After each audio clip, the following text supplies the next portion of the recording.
Place limit order. In this video, we will show you how to place a limit order.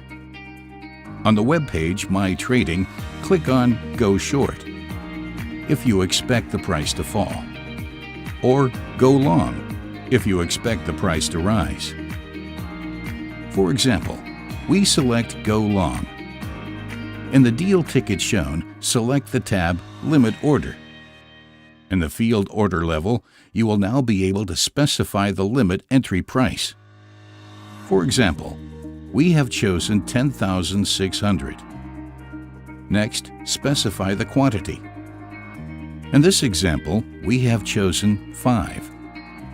We double-check the direction of the trade, that is to say, short or long. Furthermore, we will define the expiration of the limit order, which will either last until canceled or simply good for the day. By clicking Place Order, you confirm your limit order. In the window that follows, you will see a confirmation of your short order placement.